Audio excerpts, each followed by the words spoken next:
Voilà, donc aujourd'hui, bon, on continue ce qu'on avait un peu commencé à aborder la dernière fois. Et donc on va parler de graphes réguliers et le lien entre le spectre du Laplacien et la décroissance des corrélations du flot géodésique. Donc on va se donner un graphe fini avec donc des sommets et des arêtes, et on va supposer qu'il est Q plus 1 régulier.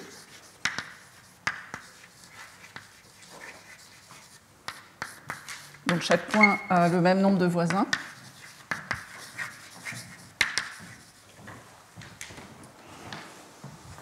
Et la dernière fois, on avait dit qu'on pouvait aussi le voir comme un quotient. Donc X, c'est son revêtement universel. C'est l'arbre infini régulier à Q plus 1, enfin de degré Q plus 1. On avait dit qu'une possibilité, donc j'avais appelé donc, ce qu'on peut voir en quelque sorte, hein, entre guillemets, comme le fibré unitaire tangent du graphe, on avait dit c'est l'ensemble des suites d'arêtes orientées. Donc des suites, c'est l'espace en fait des géodésiques complètes paramétrées. Donc les EI sont des arêtes orientées. Et EI plus 1 est consécutive à EI. Donc l'origine de EI plus 1, c'est égal au point terminus de EI. Et puis par contre, on interdit à EI plus 1 d'être égal à l'arête EI parcourue en sens inverse. On avait dit que c'était un candidat assez naturel à remplacer le fibré unitaire tangent sur le graphe et ce qu'on a appelé le flot géodésique. C'est simplement l'application de décalage qui consiste à prendre une géodésique et bouger le point base. Alors la dernière fois, on avait défini ça sur l'arbre, et après on avait dit que ça passait au quotient. On peut aussi écrire cette définition directement sur le graphe. Et puis une petite remarque pour répondre à une question. Pour me simplifier la vie, dans ma notion de graphe, je vais supposer que mon graphe, c'est ce qui s'appelle dans la terminologie de Jean-Pierre Serre un graphe combinatoire, c'est-à-dire que je vais interdire d'avoir plusieurs arêtes qui joignent deux sommets et puis d'avoir des boucles comme ça. Je vais interdire ça. Mais à vrai dire, c'est pas tout à fait nécessaire de mettre cette restriction. C'est juste, disons que si la plupart de ce que je vais dire marche pour des graphes assez généraux. La seule chose, c'est qu'il faut juste que je fasse attention. Si mon graphe ne satisfait pas cette restriction, il ne faut pas que je dise qu'une arête, c'est la même chose qu'une paire de sommets. C'est tout, c'est la même chose. Hein, mais... Alors, une petite remarque. Donc, le décalage, hein, c'est une application qui va de T1G dans lui-même. Et une petite remarque, c'est que il y a énormément de mesures de probabilité invariantes hein, pour ce système dynamique. Donc il y en a énormément. Il y a par exemple, à chaque fois que j'ai une géodésique périodique, je peux mettre dessus une mesure invariante.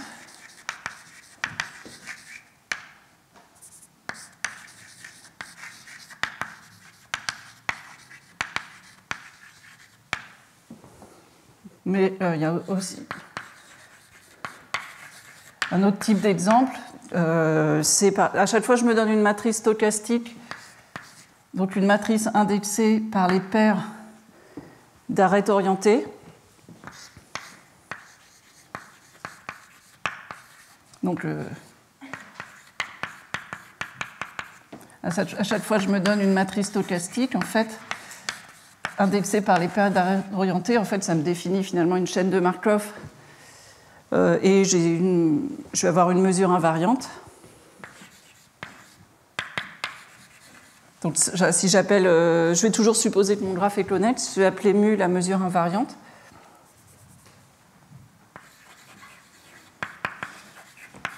Donc, c'est-à-dire la solution de mu p égale p. Donc ça, c'est une mesure en fait sur les arêtes orientées. À chaque fois que j'ai ça, je peux m'en servir naturellement pour définir une mesure invariante du flot géodésique, simplement.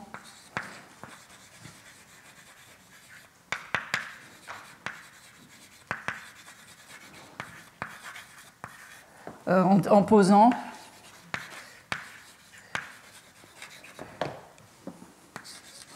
je vais appeler mu tilde. À chaque fois que j'ai une matrice stochastique et sa mesure invariante mu, je peux définir mu tilde d'une mesure sur le fibré, sur le fibré unitaire tangent. Je vais définir, je vais vous écrire l'expression de cette mesure sur les ensembles cylindriques. Donc si je me donne des lettres, à chaque fois je me donne un cylindre.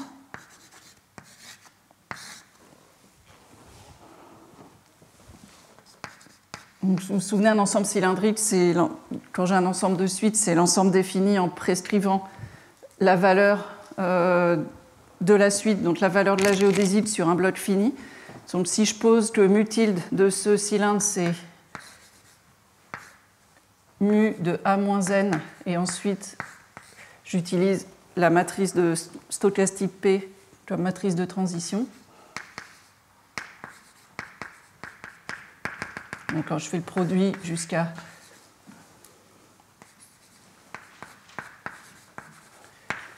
donc petit exercice, vérifier déjà que ça définit bien une mesure et puis qu'elle est bien invariante par le flot géodésique. Donc ça fait encore une énorme famille de mesures invariantes.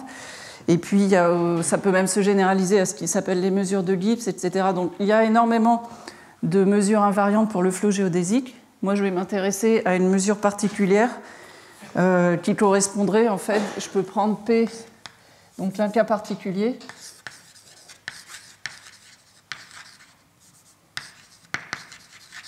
C'est celui pour lequel on va obtenir les formules qui relient le spectre du Laplacien et la décroissance des corrélations. C'est si je prends simplement P, E', qui vaut 1 sur Q. Si E et E' sont consécutifs, ce que je vais représenter comme ça, et puis 0 sinon. Donc c'est une matrice stochastique qui engendre une marche aléatoire sur les arêtes orientées, et là c'est la marche aléatoire où on a une probabilité égale. Étant en une arête, on a une probabilité égale de sauter aux arêtes suivantes. Et donc là, la mesure invariante, ça va simplement être la mesure uniforme sur les arêtes.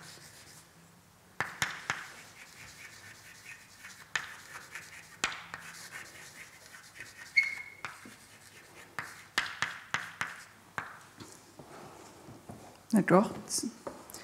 Et donc les formules que je vais écrire, elles vont être donc j'ai une mesure mu tilde associée par cette formule, et les formules que je vais écrire vont être valables pour cette mesure-là.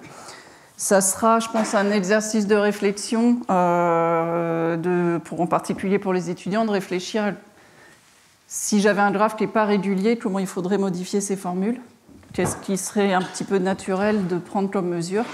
Voilà. Alors, le théorème qui lie la décroissance des corrélations.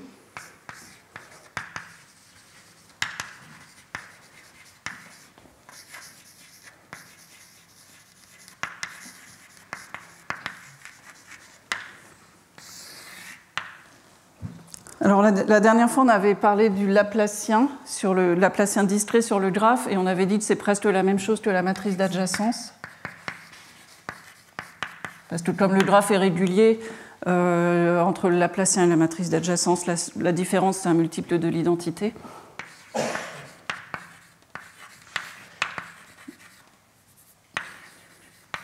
Donc la matrice d'adjacence, c'est une matrice indexée par les sommets, et qui vaut 1 si deux sommets sont voisins et 0 sinon.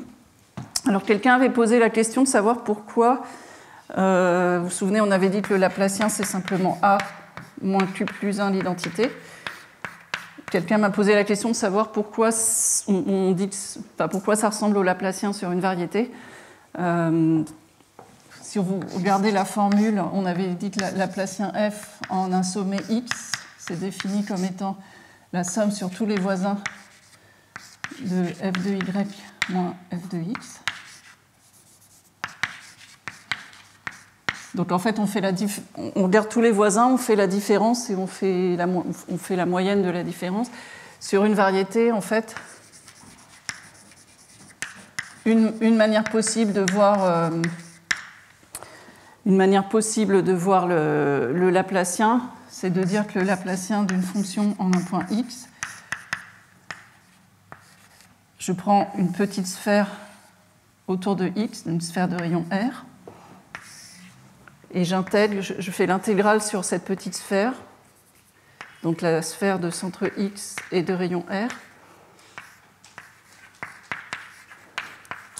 de la différence entre f de y moins f de x, et puis il faut diviser par le volume de la sphère, ou par l'aire de la sphère. Et puis il faut prendre la limite quand R tend vers 0. Donc ça, c'est une manière de, c'est une manière de voir le Laplacien sur une variété. Donc si vous l'écrivez comme ça, je pense que vous voyez assez clairement l'analogie. Donc ça, c'est une petite parenthèse. Donc on avait parlé des valeurs propres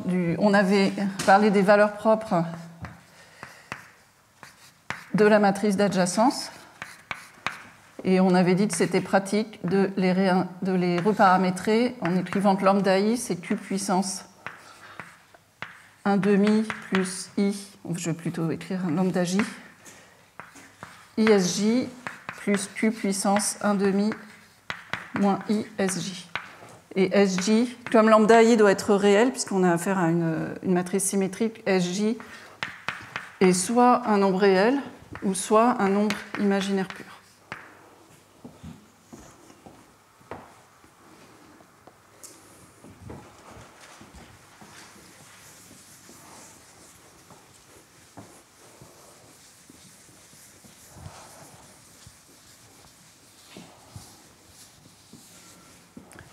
Alors le théorème,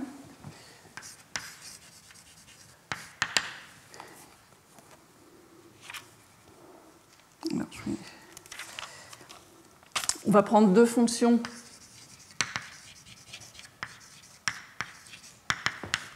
définies sur le fibré unitaire tangent, par exemple la valeur complexe, et on va dire suffisamment régulière.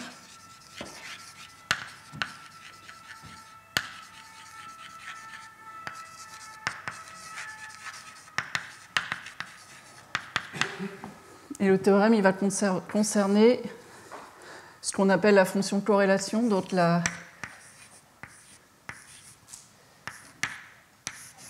produit scalaire. Alors là, justement, le produit scalaire, il est pour L2 de la mesure mu tilde, définie là. Donc le produit, donc U et V sont deux fonctions, donc en termes physiques, deux observables. On évolue l'observable V par le temps t du flot géodésique et on prend le produit scalaire avec U. Et on s'intéresse à ce qui se passe en temps grand. Donc ici, le temps, on est avec un système dynamique à temps discret. Et puis, je vais même prendre les temps positifs.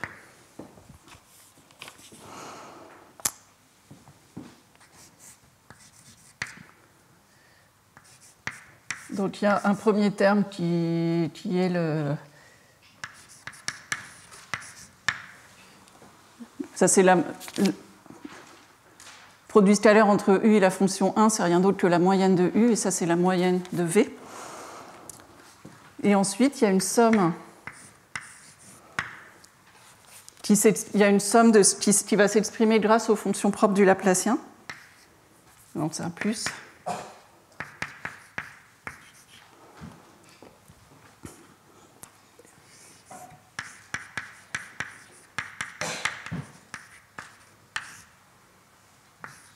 Donc il y a des termes qui décroissent exponentiellement en temps, et le taux de décroissance est relié aux valeurs propres du Laplacien. Et puis, il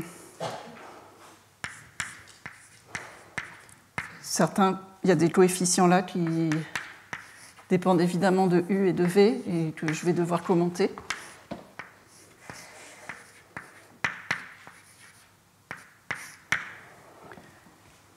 Donc il y a un terme comme ça, comme il y a une symétrie, hein, S et moins S sont interchangeables, chacun de ces termes appartient en double, apparaît en double, une fois avec un signe plus et une fois avec un signe moins. Donc à chaque fois, en fait, il y a 2 n termes ici. Il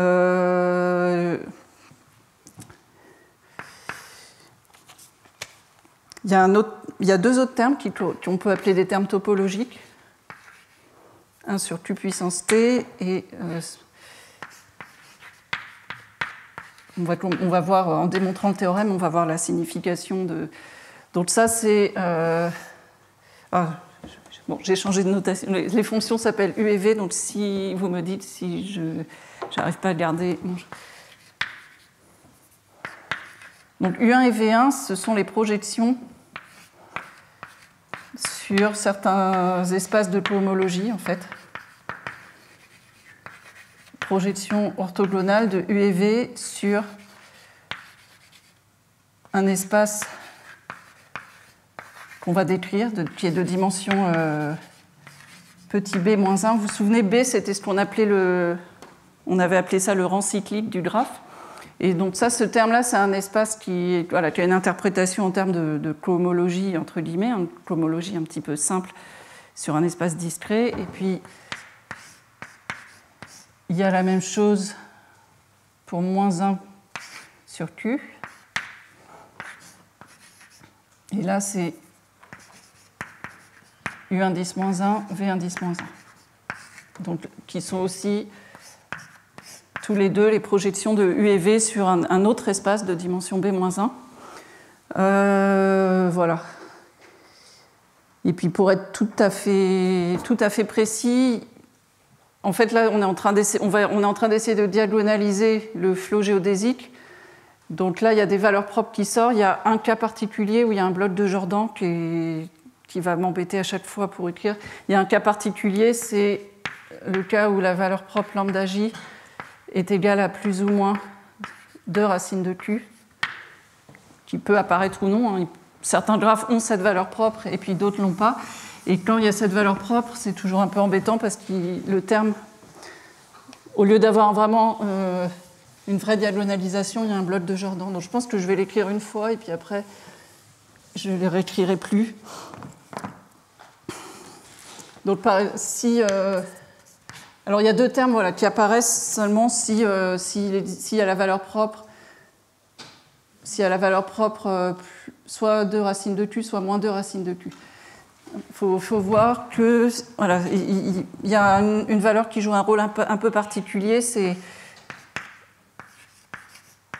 2 racines de Q, ça correspond à S égale 0, donc vous voyez, c'est un point fixe de la symétrie. Et puis, moins 2 racines de Q, qui doit correspondre à S égale probablement voilà, pi sur log de Q, ou quelque chose comme ça.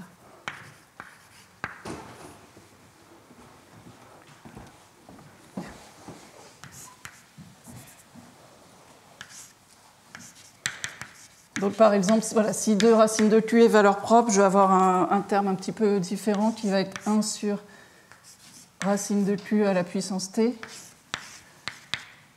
Et puis là, je l'ai écrit une seule fois, il faudra toujours se souvenir qu'il y a ce problème qui peut éventuellement apparaître. Je vais avoir T0 V.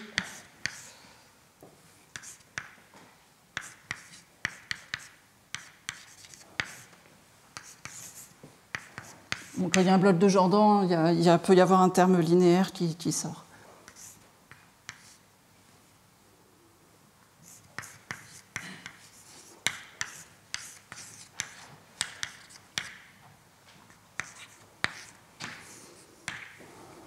Et puis il peut y avoir un autre terme du même style si moins 2 racine de Q est valeur propre. Alors, bon, il faut prendre un petit peu de temps pour digérer.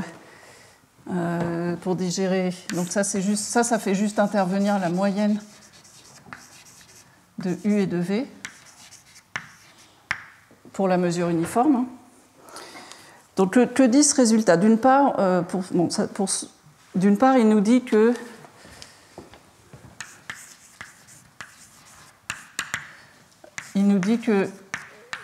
les U scalaire V rond sigma t convergent quand t tend vers plus l'infini. On va s'intéresser à t tend vers plus l'infini. Ils convergent vers le produit entre la moyenne de U et la moyenne de V. Donc ça, c'est ce qu'on appelle la propriété de mélange pour un système dynamique.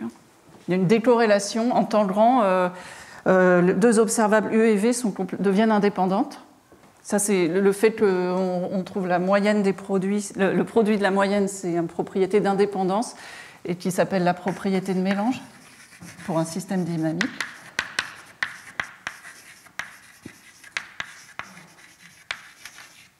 Et on voit en fait que même la vitesse de convergence est exponentielle en t.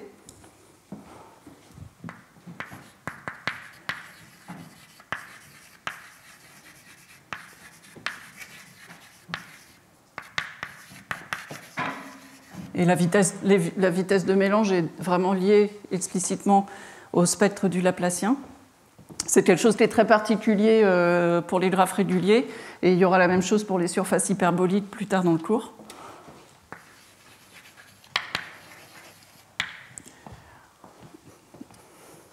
On voit aussi que si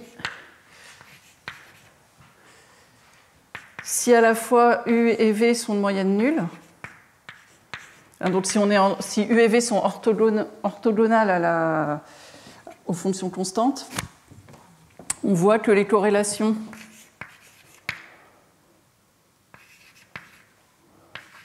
alors chaque fois ici c'est le produit scalaire L de 2 mu, donc on voit qu'elles tendent vers 0 exponentiellement vite. Et ça implique que la mesure, si je regarde maintenant, je regarde sigma comme une isométrie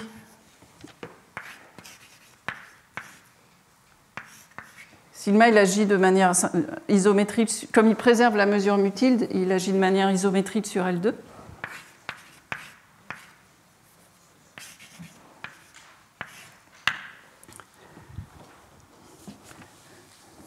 Le fait d'avoir une décroissance, et il va préserver, je vais appeler L2 0, c'est les fonctions de moyenne nulle, parce que les fonctions qui sont orthogonales aux constantes.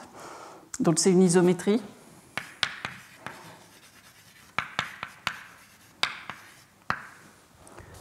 Le fait d'avoir des corrélations qui tendent vers 0 exponentiellement vite, ça implique que cet opérateur a un spectre absolument continu. Parce que les corrélations, si vous vous souvenez là, du théorème spectral pour les isométries, la définition de la mesure spectrale, c'est justement la mesure dont les coefficients de Fourier sont les corrélations. Donc ça implique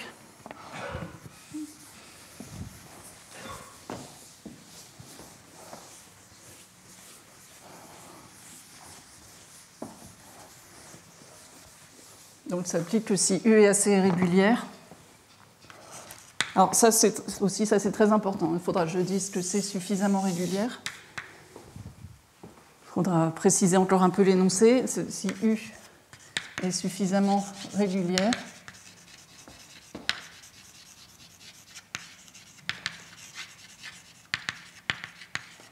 alors sa mesure spectrale pour sigma est absolument continue.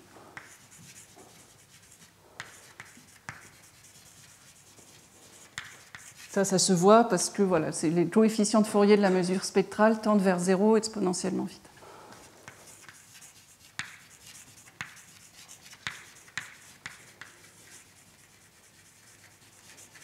C'est une conséquence. Alors oui, il faut que je précise un peu. Alors ici, par exemple, suffisamment régulière, on va dire des fonctions localement constantes. donc ce qui s'appelle les fonctions cylindriques. Hein. Donc par exemple,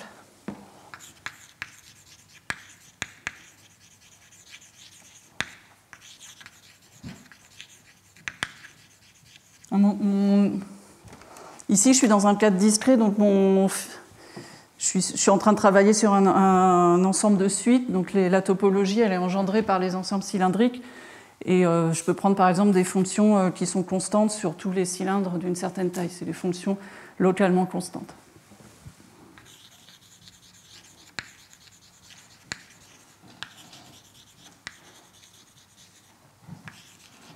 Par exemple, je vais prendre la fonction constante sur tous les cylindres, sur tous les cylindres d'une taille donnée.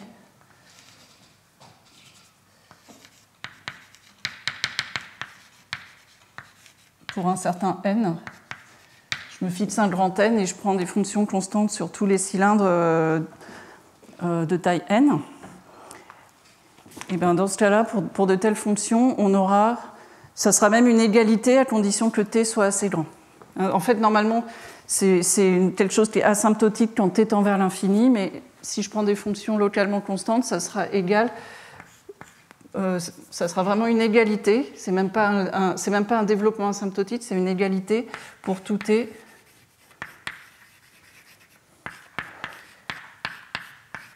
suffisamment grand, où le suffisamment grand dépend de la taille des cylindres que j'aurais choisi.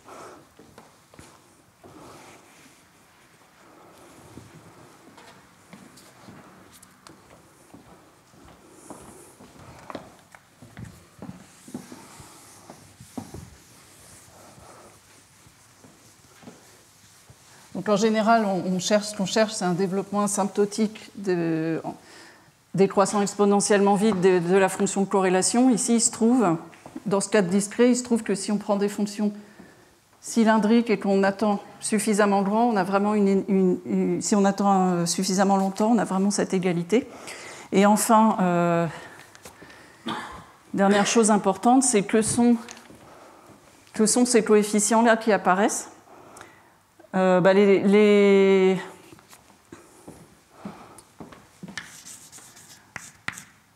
TSJ et TSJ étoiles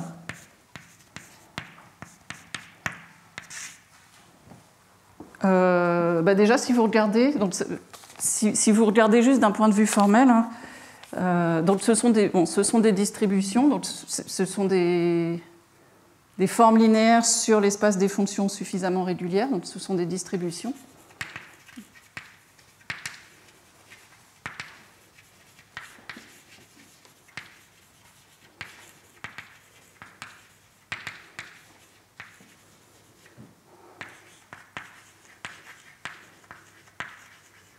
Donc, par exemple, sur l'espace des fonctions cylindriques ici.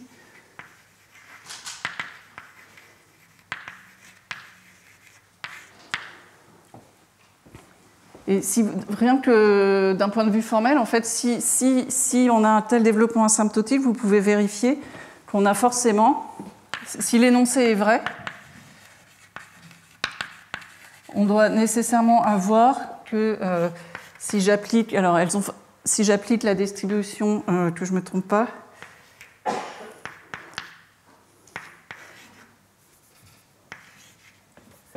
je vais essayer de lire. Si j'applique la distribution TS étoile à U rond sigma moins T, alors ici toujours T est positif, T est un entier positif, ça doit être égal à Q puissance moins 1 demi moins IST TS étoile appliqué en U. Autrement dit, si je transporte TS étoile par sigma moins T, donc si je transporte cette distribution par le flot géodésique, elle se retrouve multipliée par Q à la puissance moins 1 demi moins IS puissance T.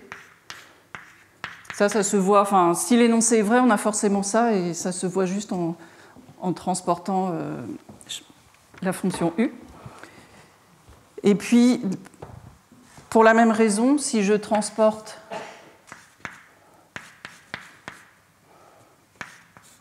les distributions TS, si je les transporte maintenant en temps positif par le flot géodésique, elles se retrouvent multipliées par la même quantité.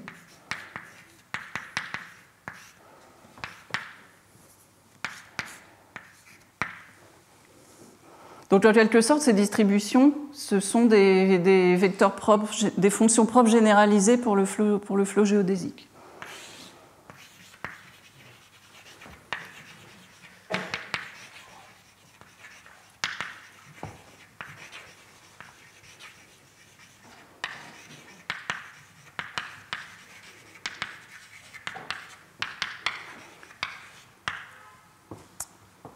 Alors, d'un côté, donc en fait, cet énoncé contient deux choses. Il contient d'une part que le flot géodésique sur L2, sa mesure spectrale est absolument continue. Donc il n'a pas de fonction propre sur L2, en particulier, à part les constantes. Et d'un autre côté, on peut construire des objets qui sont des sortes de fonctions propres, mais qui ne sont pas dans L2, qui sont des distributions. Et il se trouve que là, on va vraiment pouvoir le faire à la main. Mais dans un cadre général, hein, ça rentre dans le cadre de ce que David Ruel avait appelé les états résonants d'un système dynamique, quelque chose qu'il a introduit dans les années 86. Voilà, je crois que c'est un article voilà, c'est la date de l'article. Je crois que le titre de l'article, ça doit être quelque chose comme Resonances of Chaotic Dynamical Systems.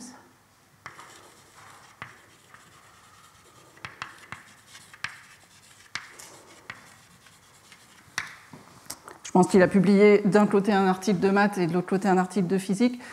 L'idée, c'est que quand on a un système dynamique chaotique, on doit essayer, on ne sait pas toujours le faire, mais on doit essayer de tendre vers ce genre d'écriture où on doit essayer de trouver des espèces d'états propres de la dynamique, mais qui ne vont pas être des états propres L2, qui vont être des distributions. D'accord ? Donc en général, on ne sait pas toujours le faire. Là, depuis 20 ans, la construction de ces distributions a énormément progressé, en particulier grâce à la théorie de ce qui s'appelle les espaces de Banach anisotropes. Mais dans un cadre tout à fait général, on ne sait pas toujours les construire. Il se trouve que ici, là, c'est un cadre très simple où on sait vraiment les construire à la main. Et puis voir en plus, ça c'est très particulier, encore une fois, au fait que la géométrie est homogène. On sait non seulement les construire, mais dire aussi qu'elles sont explicitement reliées aux fonctions propres du Laplacien.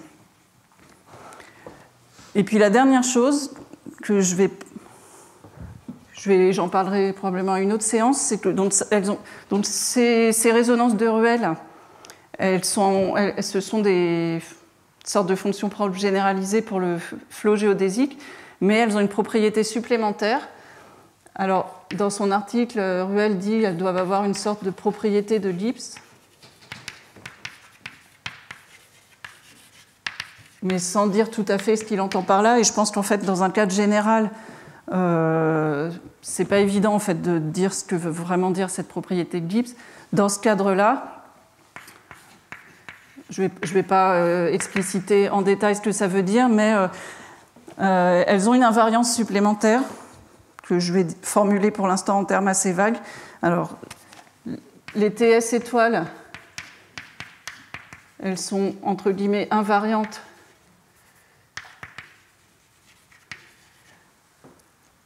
par un autre flot. Alors, enfin, je vais rester vague parce que dans le cadre discret, ça demande un petit peu de temps de dire précisément ce que ça veut dire, mais elles sont invariantes par le flot orocyclique stable.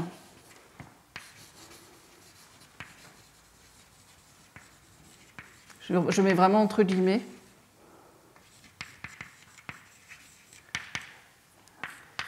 Et les TS, elles sont invariantes par le flot orocyclique instable.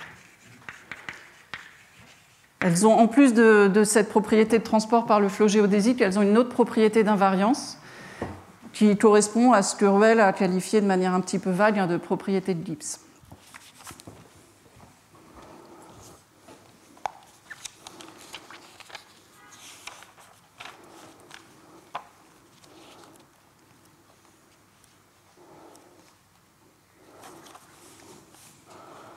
Alors, je vais essayer de faire ces calculs qui permettent de démontrer le théorème.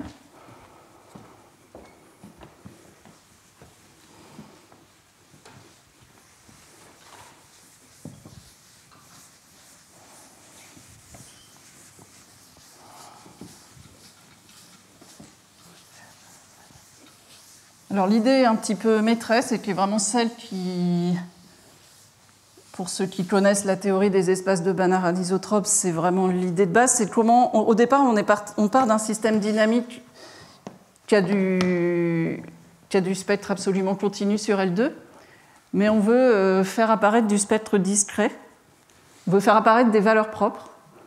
Ça veut dire qu'il faut changer d'espace fonctionnel, hein. Pour ceux qui voient ça pour la première fois, l'idée vraiment, c'est qu'en changeant d'espace fonctionnel, on peut partir d'un spectre absolument continu et de faire apparaître des valeurs propres, donc du spectre discret. Et pour faire apparaître du spectre discret, en fait, il faut essayer de faire apparaître de la compacité. Donc, il faut trouver des espaces de fonctions sur lesquels la dynamique améliore la régularité, donc a une certaine propriété de compacité. Il se trouve que là, dans ce cas-là, on peut vraiment le faire à la main. Donc, l'idée de base, c'est de trouver des espaces fonctionnels invariants par sigma.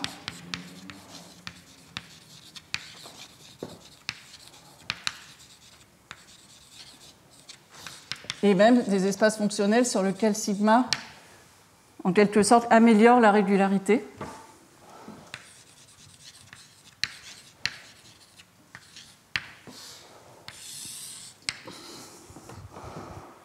Alors, au départ, on est sur les fonctions L2 pour cette mesure mutile. Hein. Mais il faut se souvenir, voilà, l'espace les géodésiques, c'est vraiment un espace de suite. Donc, je vais définir un sous-espace. Ça va être les fonctions L2 qui ne dépendent que des coordonnées de la suite à partir du rang K. Donc un élément, au départ une géodésique, j'ai dit c'est une géodésique complète infinie, donc une suite d'arêtes indexées par Z. L2 indice K, ça va être les géodésiques qui ne dépendent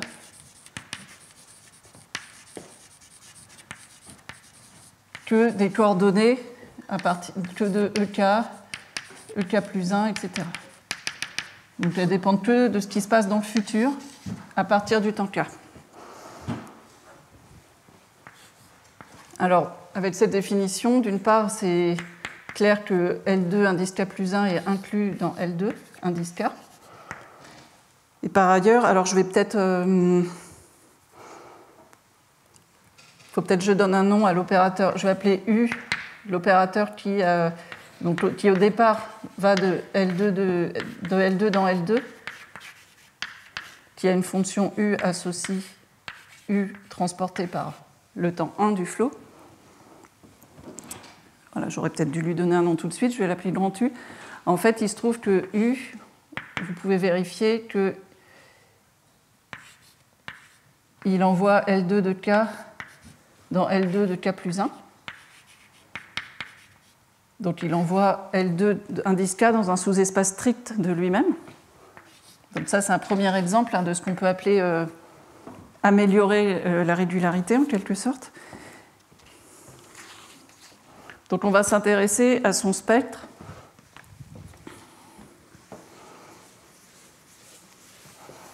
Alors je vais prendre par exemple K égale 0. Hein.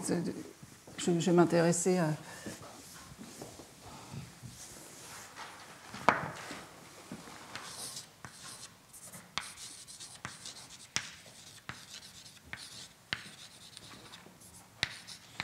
Je vais prendre par exemple K égale 0. Donc je vais...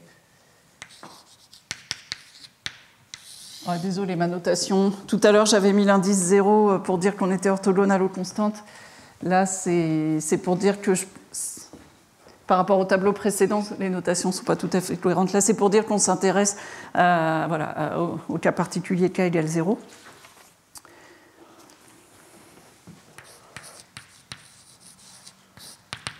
Et maintenant, on va s'intéresser à l'adjoint.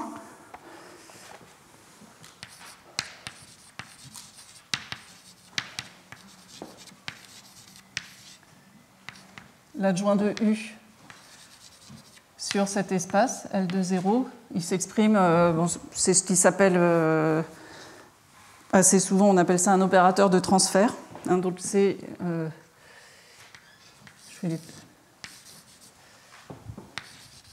s'exprime comme ça, donc S de F alors,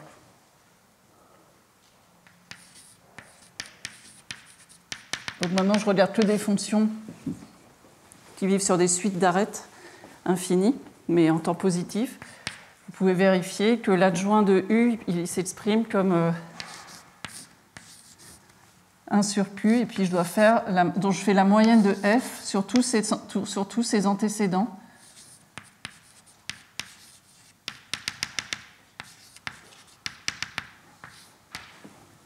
Je regarde toutes les suites, donc c'est une moyenne, donc il y a Q termes dans la somme, et c'est la somme sur toutes les arêtes E-1 qui précèdent E0.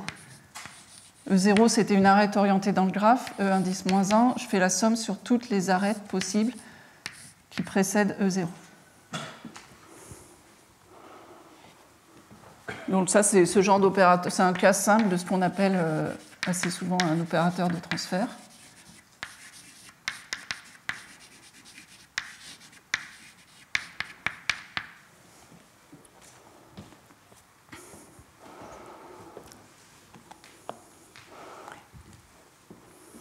Et maintenant, je vais appeler L2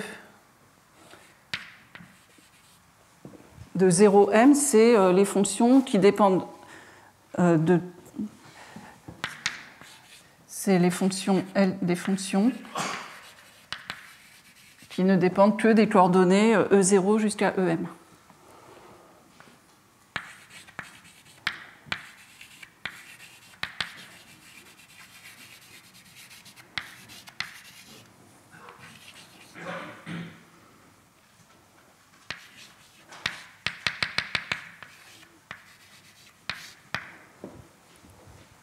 Donc ça, maintenant, c'est un espace de dimension finie. Ce L2,0M, lui, c'est un espace de dimension finie. Si le graphe est fini, c'est un espace de dimension finie.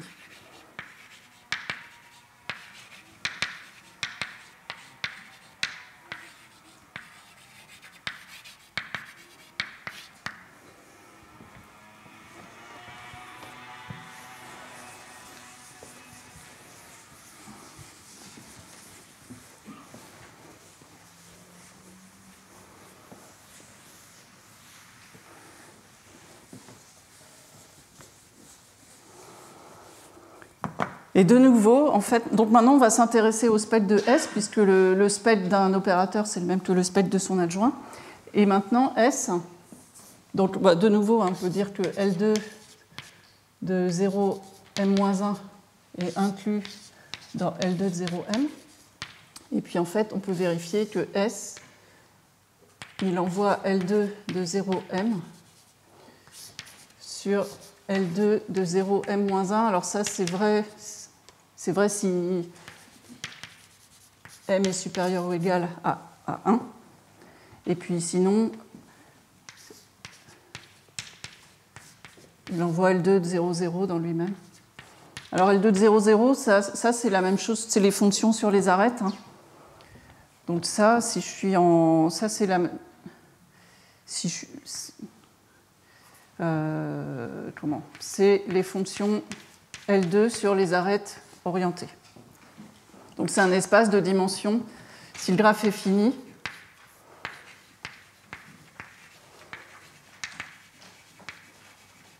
la dernière fois j'avais utilisé grand N, c'était effectivement le nombre de... Grand N, c'est le nombre de sommets. C'est le même grand N d'ailleurs qui apparaissait dans le théorème tout à l'heure, c'est le nombre de sommets. Et du coup, les arêtes orientées, il y en a N fois Q plus 1.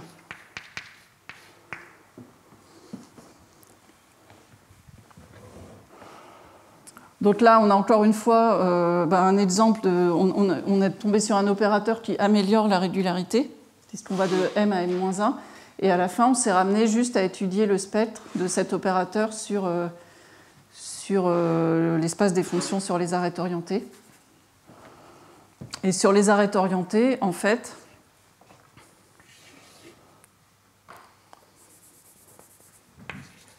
sur L2 des arêtes orientées, l'opérateur de transfert S, c'est rien d'autre que... Alors c'est 1 sur Q fois... Alors je ne me souviens plus si la dernière fois j'avais parlé de l'opérateur... Enfin, je n'en avais peut-être pas parlé. Il y a une matrice B dont le spectre a été pas mal étudié, qui s'appelle...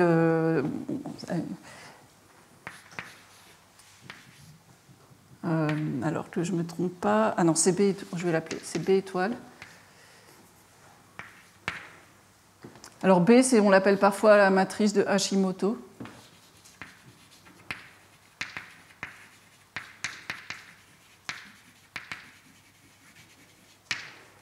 C'est une matrice indexée par les arêtes orientées, donc qui vaut 1.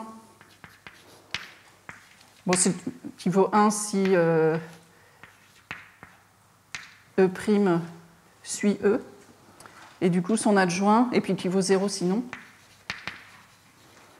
Et B étoile, c'est la même chose, mais en inversant le temps. Donc, B de E', c'est 1. Bon, je vais garder le même dessin, et voilà.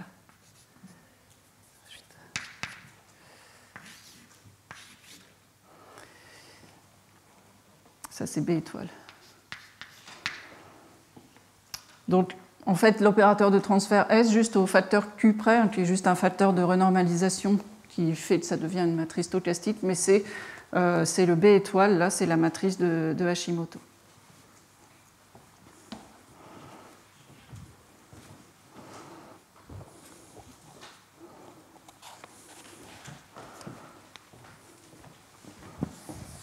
Et il se trouve que pour un graphe régulier, le spectre de cette matrice,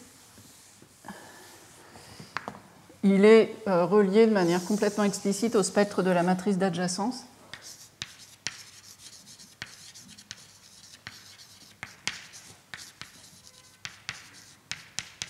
Alors attention, donc je vais l'écrire. Le spectre de B ou de B étoile est directement relié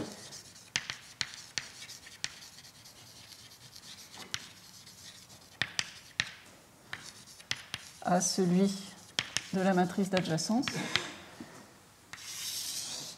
Alors encore une fois, donc la matrice d'adjacence, c'est une matrice NN, symétrique, donc son spectre est réel.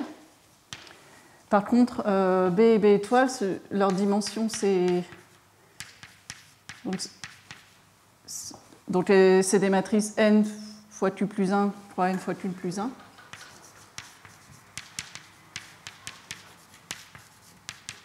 Et elles ne sont pas symétriques. Donc en particulier, on va trouver que leur spectre ne va pas être réel, mais il y a des relations explicites entre les deux spectres. Et là, quand on parlera de surface hyperbolique, il y aura vraiment la même chose, que le spectre du Laplacien et le spectre du flot géodésique sont reliés de manière explicite. Alors on a la propriété suivante, c'est un calcul simple, je vous laisse faire. Donc, comme tout à l'heure, je vais utiliser la paramétrisation des valeurs propres de A. Je vais remplacer le paramètre lambda par les paramètres S ou moins S.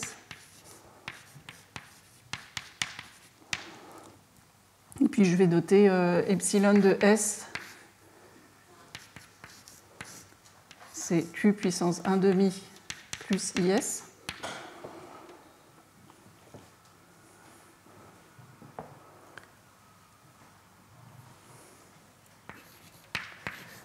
Alors, ce que vous pouvez vérifier, c'est que si j'ai une fonction propre de la matrice A pour la valeur propre lambda,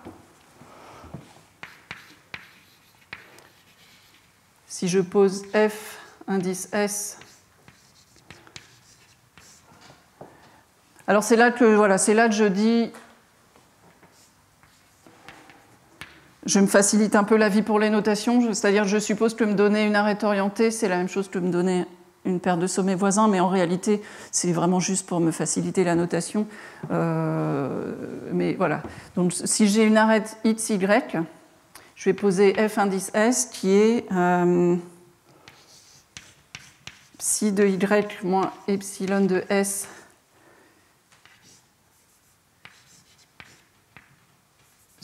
psi de X. Et puis F indice moins S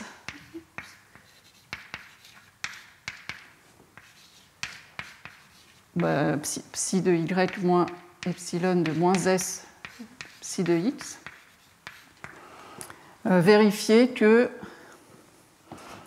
le résultat, c'est qu'on a B de F indice S qui est égal à, alors que je ne me trompe pas, oui, qui est égal à 1 sur epsilon S Fs. La même chose avec moins, c'est vrai avec le plus et le moins.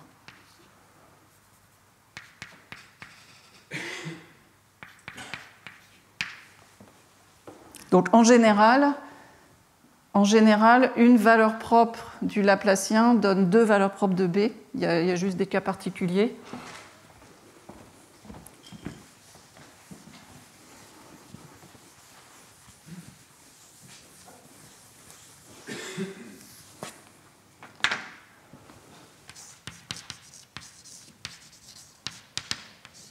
Donc une valeur propre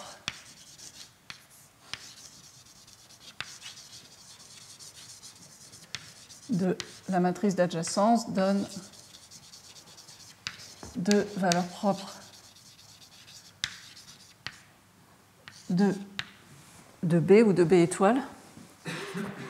Alors une petite remarque, hein, c'est que B et B étoile, elles sont conjuguées. Donc c'est pas, si je connais, là je pense que ce que j'ai écrit c'est pour la matrice B, mais si je voulais, en fait,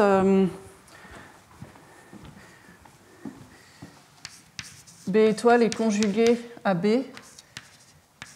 juste par l'involution qui consiste à inverser les arêtes orientées. Donc si I c'est une involution, IF de E c'est F de E moins 1. J'ai une involution sur les arêtes orientées qui consiste à renverser le sens. Et B et B étoile sont conjuguées. Donc à partir du moment où je connais les fonctions propres de B, je connais aussi celles de B étoile juste en inversant le sens de l'arête. Alors il y a certaines valeurs particulières.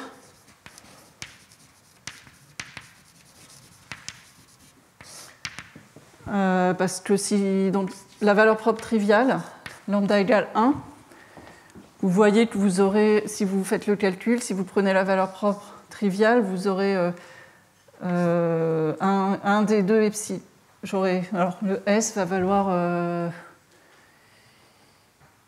I sur 2, ouais, I sur 2, ou moins I sur 2. Donc vous en aurez un qui va valoir, que je ne me trompe pas de sens, qui va valoir 1 sur Q, et l'autre qui va valoir 1. À chaque fois, je dois avoir le produit epsilon de S fois epsilon de moins S, qui doit valoir 1 sur Q. Et puis, la fonction propre associée, c'est les fonctions propres constantes. Donc, dans ce cas particulier-là, vous récupérez seulement une fonction propre parce que l'autre est nulle.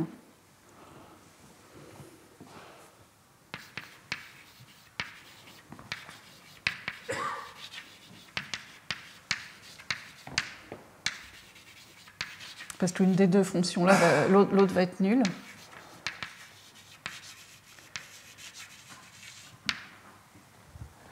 Un autre cas particulier, bon, qui peut arriver ou non, c'est lambda égale moins 1.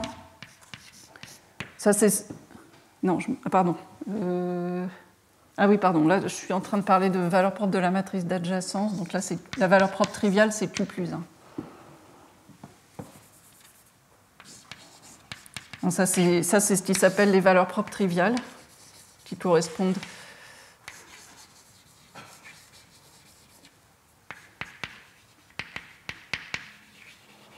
donc Q plus 1, ça correspond aux fonctions propres constantes. Et une valeur propre qui peut apparaître ou pas, c'est l'opposé, c'est moins Q plus 1. Elle ne peut apparaître que si le graphe est biparti.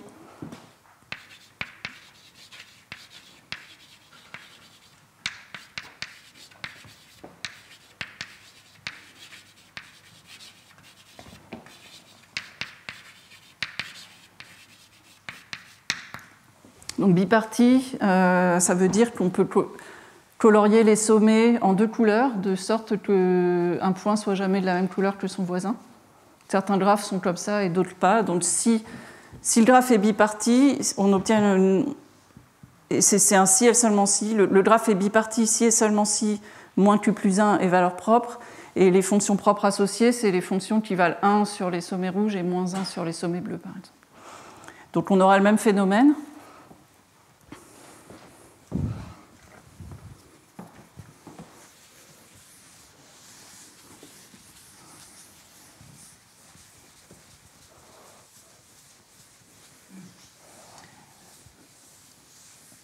Un cas particulier un peu différent, c'est le cas que j'ai déjà abordé tout à l'heure. Si ma valeur propre, c'est 2 racines de q, dans ce cas-là, s égale 0, donc s égale à moins s. Donc là, j'obtiens, la formule là me donne 2 fois la même chose, me donne 2 fois la même fonction propre, mais par contre, j'ai bien une valeur propre de multiplicité 2. Par contre, j'ai un bloc de Jordan. Donc par exemple, je vais prendre f0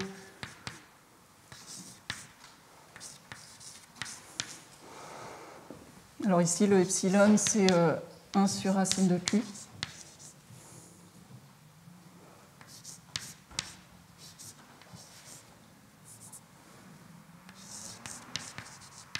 Et puis, je peux... La deuxième fonction que je vais définir, ça ne va pas être une fonction propre, mais ça va être... je vais avoir un bloc de Jordan.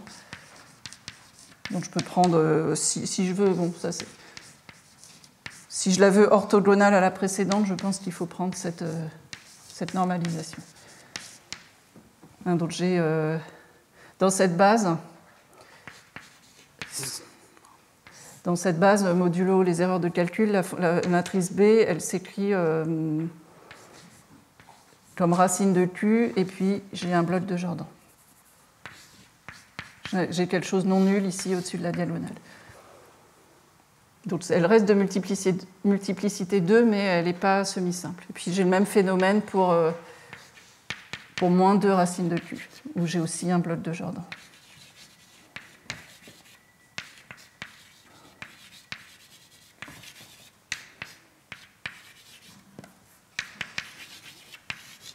Donc la matrice B, elle est presque diagonalisable. Le seul cas particulier, c'est qu'elle peut avoir des blocs de Jordan de taille 2. C'est assez rare, hein, peut-être ça vous paraît normal, mais en fait, quand on a une matrice qui n'est pas symétrique, c'est assez rare qu'elle soit diagonalisable. Donc c'est quelque chose d'assez remarquable. En particulier, si vous essayez de réfléchir à ce qui se passe si on essaye de faire la même chose sur un graphe qui n'est pas régulier, on n'aura pas ce phénomène. C'est vraiment assez particulier là que la matrice, bien que n'étant pas symétrique, elle est quasiment diagonalisable, sauf éventuellement ces blocs de Jordan de taille 2 qui peuvent apparaître. Alors si vous comptez combien de valeurs propres on a obtenues comme ça, vous verrez qu'on n'a pas le compte. Oui, je vais...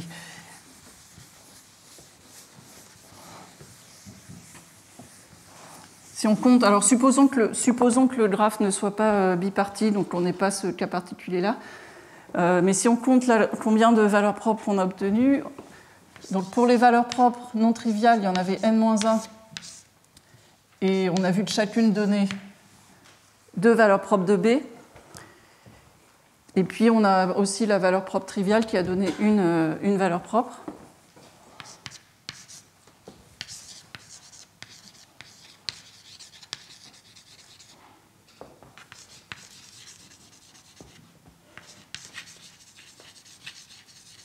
Donc là, pour l'instant, on a expliqué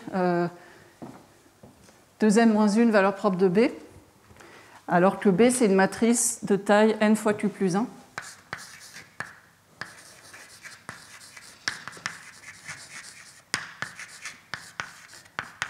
Donc ça veut dire qu'il nous en manque.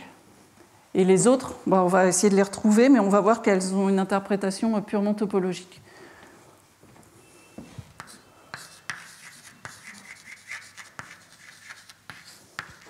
Bah, pour trouver les autres, on va simplement se dire, supposons que j'ai une fonction propre de B,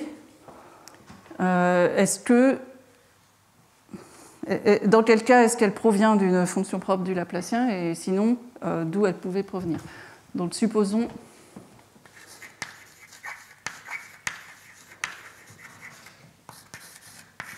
que j'ai une fonction propre de B pour la valeur propre mu. Et on va poser... Donc à partir de... Donc f, c'est une fonction sur les arêtes orientées.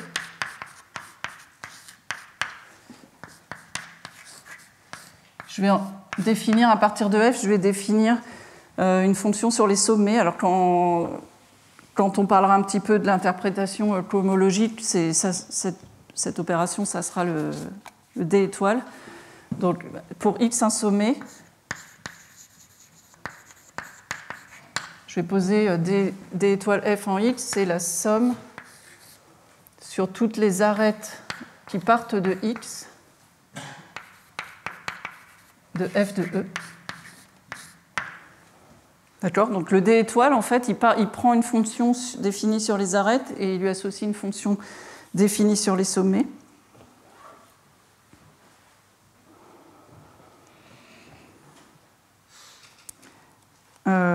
Alors, qu'est-ce qu'on peut dire ?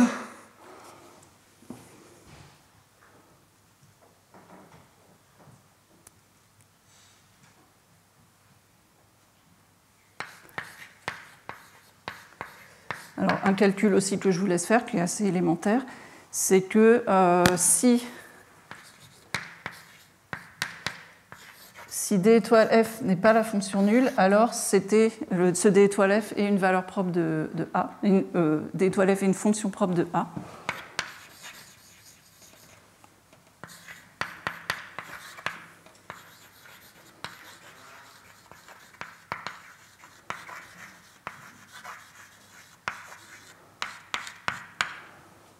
Donc ça veut dire que les fonctions propres qui nous manquent, donc là ça veut dire que dans le cas où D étoile f est non nulle, la fonction propre f, elle venait d'une fonction propre de A, donc celle qui nous manque,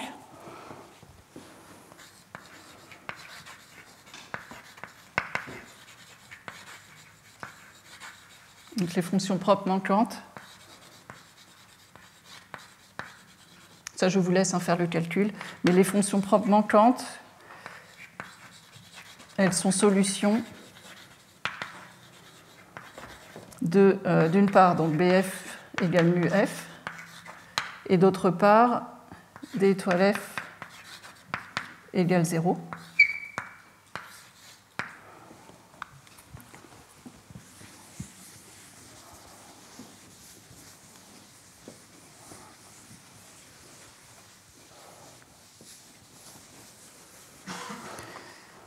Alors, si on met les deux ensemble, on voit que mu peut être égal que à plus ou moins 1. Pourquoi ? Parce que B étoile F, BF égale mu F, ça veut dire que si je fais la somme, sur 3... Bon, là, je fais toujours le dessin, ouais, je fais toujours mes dessins avec Q plus 1 égale 4. Donc, BF égale mu F, ça veut dire que si je fais la somme des valeurs de F sur Q, donc ici Q égale 3, sur Q arrête, qui partent du même sommet, ça fait mu fois la valeur de F sur l'arête manquante qui arrive à ce sommet. Donc ça, c'est ce que signifie que BF égale mu F. Et puis D étoile F égale 0. Ça va me dire que si je fais cette même somme de F sur Q arrête qui part d'un sommet, je récupère moins l'arête manquante. Hein, donc si les deux ensemble, ça va m'impliquer que F de E égale moins mu F de E moins 1 pour tout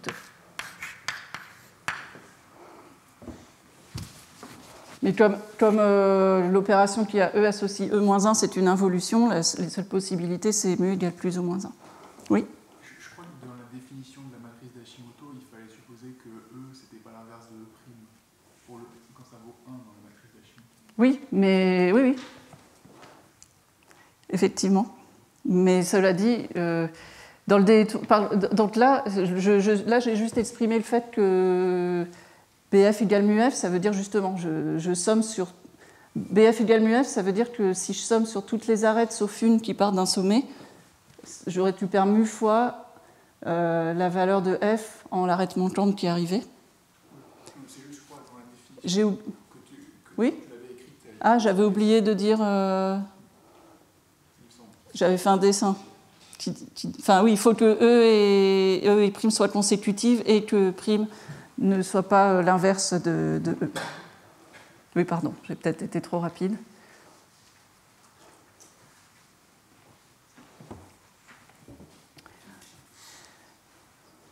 Donc en fait, ces deux conditions ensemble impliquent qu'on doit avoir f de E égale moins mu f de E moins 1. Et comme l'opération qui a E associe E moins 1, c'est une involution, j'ai que deux possibilités, c'est que mu, c'était soit la valeur propre plus 1, soit la valeur propre moins 1.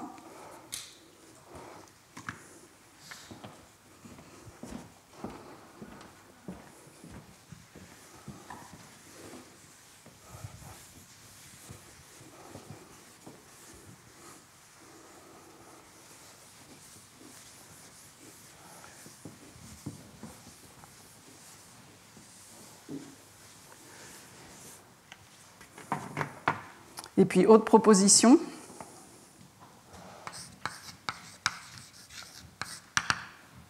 C'est que si... Donc maintenant, on va s'intéresser... Ça veut dire que les valeurs propres qui nous manquent, de toute façon, les valeurs propres qui nous manquent, c'est uniquement plus 1 et moins 1, mais il faut se demander quelle est leur multiplicité. Donc ça, bon, je ne vais pas le faire aujourd'hui. Mais autre proposition, c'est que si... Donc je vais m'intéresser par exemple au cas... plus 1, si BF égale F, et là il y a une autre condition qui est intéressante, et si le rang cyclique est différent de 1, puisqu'on avait vu déjà la dernière fois que le cas B c'est le rang cyclique, c'est le nombre de cycles indépendants dans le graphe.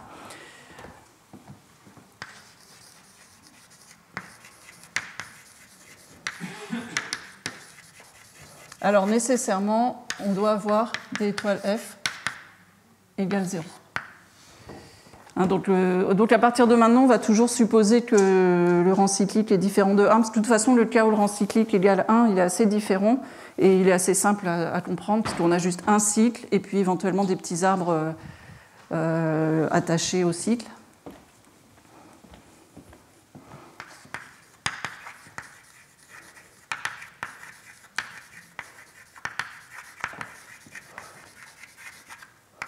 Donc à partir de maintenant, on supposera toujours que B est différent de 1.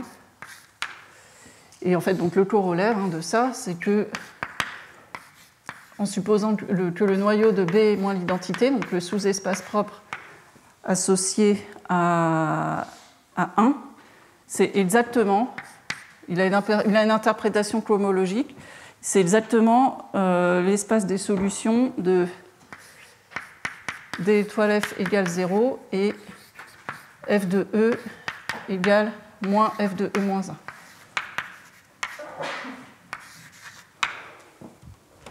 Et cet espace, donc on calculera sa dimension, donc peut-être soit la semaine prochaine, soit la semaine d'après. Il est de dimension petit b.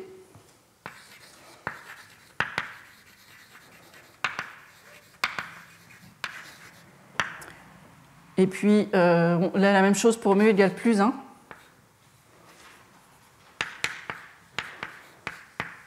Plus mu égale moins 1, pardon. C'est que le noyau de B pour la valeur propre moins 1, donc le noyau de B plus identité, c'est exactement la même chose que les solutions de D étoile F égale 0 et F de E égale F de E moins 1.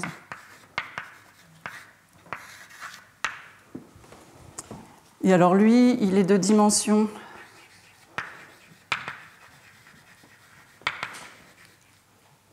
Alors, il est de dimension B si le graphe est biparti, et B-1 sinon.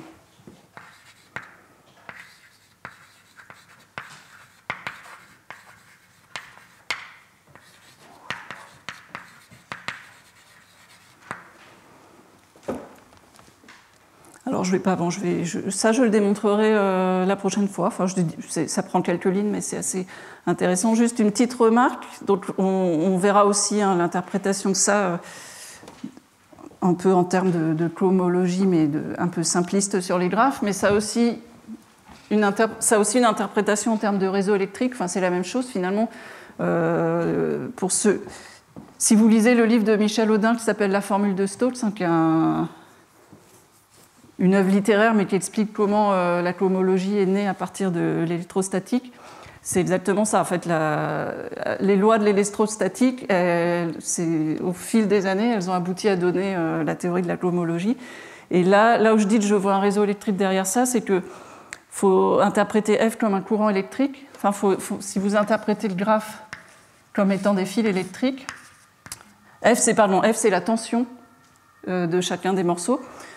Donc c'est la différence de potentiel entre les deux sommets. Donc dire que F2 c'est moins F2 moins 1, c'est dire que si j'inverse le sens de l'arête, la différence de potentiel est inversée. Et non, qu'est-ce que je dis? Oui. Oui, c'est aussi. Enfin, d'une part, la loi d'Ohm me dit que la différence de potentiel c'est proportionnel à l'intensité. Donc F, c'est à la fois la différence... On va mettre une résistance 1 sur chacune des arêtes, parce que là, on est sur un graphe combinatoire. La dernière fois, des gens m'ont parlé de graphes métriques. Sur les graphes métriques, il faut mettre une résistance sur chaque arête. Donc F, ça va être l'intensité, mais qui est proportionnelle à la différence de potentiel. Et D étoile F, c'est la loi d'Ohm, c'est de dire que si je fais la somme des intensités qui partent ou qui arrivent à un sommet, l'étoile F égale 0, c'est dire que on doit satisfaire la loi de Kirchhoff, pardon. Et voilà, donc, et puis, je pense que ça va être l'heure de s'arrêter. On continuera un petit peu, on continuera ça la semaine prochaine. Et puis, il y a une feuille, alors oui, il y a une feuille qui a circulé pour que j'ai les coordonnées des étudiants qui doivent valider le cours. Si des gens ne l'ont pas eu, vous pouvez venir. Donc c'est pour les étudiants qui ont besoin de valider le cours, c'est pour que j'ai les coordonnées et qu'on se mette d'accord sur la manière de faire.